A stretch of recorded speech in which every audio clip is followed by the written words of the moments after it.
I know you did a mock draft, and we'll take a look at what you had. We're going to go the first 4 rounds here, and you were thinking the same way. Maluga at 6, and then you went Casey Concepcion, different wide receiver. You got Nussmeier, the quarterback, couple of guards. So you get 3 of the top 5 selections that the Browns make address the offensive line. The question I would have, Maluga, and I don't think you can count on, he mentioned DeJuan Jones. I don't think you can count on DeJuan Jones as your left tackle. He hasn't made it through an entire season yet. Maluga is probably the cleanest, the safest offensive lineman in the draft. He might not be there at 6.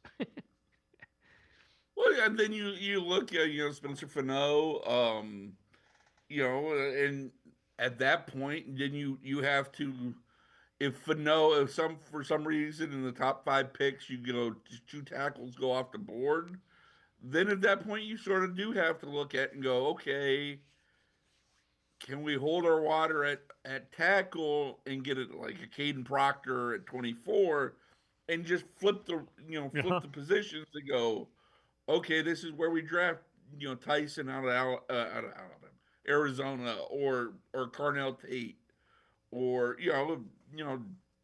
I think that's a little high for Boston, who I really like. It's just there's going to be a lot of wide receivers for them to operate, choose from. But I think that number 6 pick really, one of those 2 big tackles everybody's talked about. And then if both of them are somehow off the board, then maybe that's where you pivot to wide receiver. But I don't think you go out of the first round, barring a trade that somehow you trade away 24 for a quarterback like Mac Jones or something. I don't think you come out of that draft without the first round without a tackle and a wide receiver in whatever order it has to be.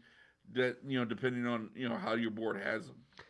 So, would you trade back if you have the opportunity to trade back and get another first round pick? And I guess the other thing would be, how far back would you be willing to go? I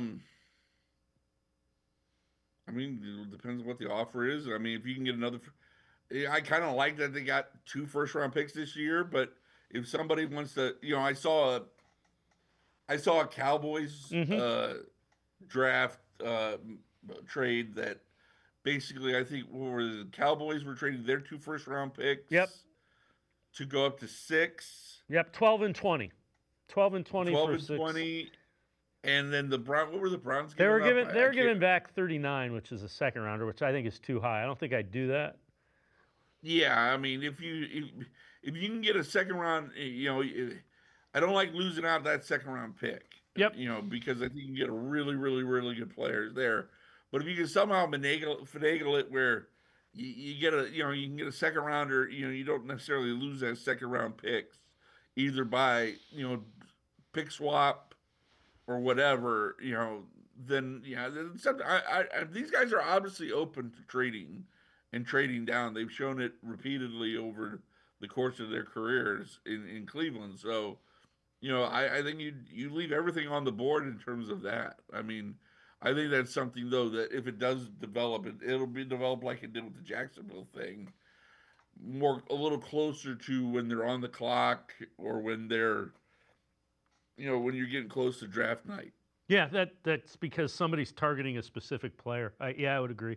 And somebody, I mean, the name we keep hearing, you keep hearing, it's the Caleb Downs conundrum.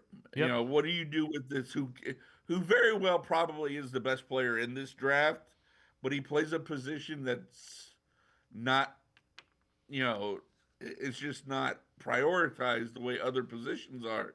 So I can see a team that's sitting there in the Browns and Downs is on the board and they're looking and thinking, boy, he changes our defense with what he's able to do, like the Cowboys. Yep. Then I think it might be really something that doesn't happen until they're on the clock.